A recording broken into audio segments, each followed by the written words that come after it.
person wrote in, I can't tell who this is, but they said they are currently overcoming a physical and an emotionally abusive relationship, and they don't know what to do. What would you say to that person? Well, you know, every situation is a little bit different when it comes to abuse. If the abuse is physical, get out of the relationship.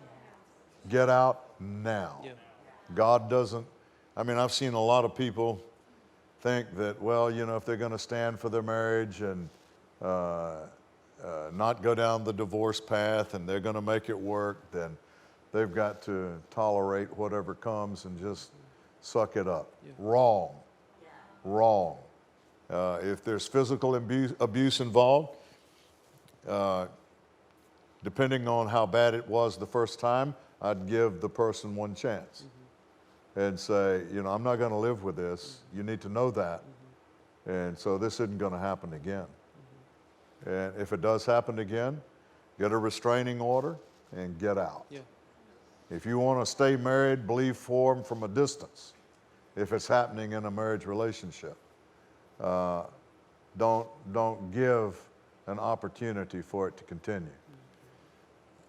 Emotional abuse is harder to address sometimes because, you know, in counseling people over the years, I've seen folks think that they're emotionally abused because the other party, which is usually a spouse, the other party to the relationship has an opinion that's different than theirs and wasn't perhaps real loving in his, you know, delivering that opinion, and they considered it emotional abuse. Many times, to me, it just simply wasn't. There needed to be continuing dialogue in order to, you can't, without communication, you can't resolve interpersonal differences or conflict, but you can do it without abusive verbal communication. So if the profanity starts flying and the tempers flare and, you know, allegations or accusations begin to come, then you need to leave. Yeah. You need to leave the room. You need to leave the house. You need to stop it. You need to break it.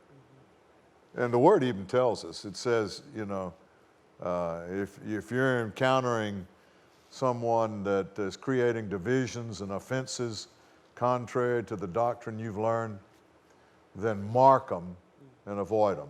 Mark them means make mental note of this and avoid it.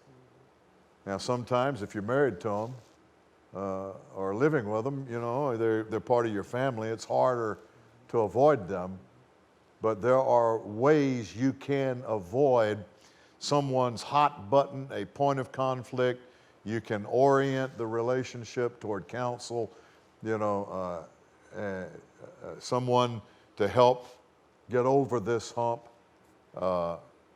But abuse, if it's actually occurring on a physical level, should never be tolerated, not for a moment. And abuse emotionally, well, if that's really what it is, then perhaps you need help.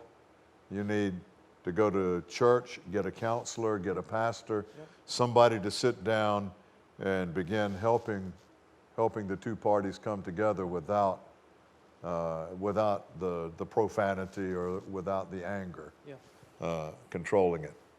But I don't know if that answered that person's question. That's good.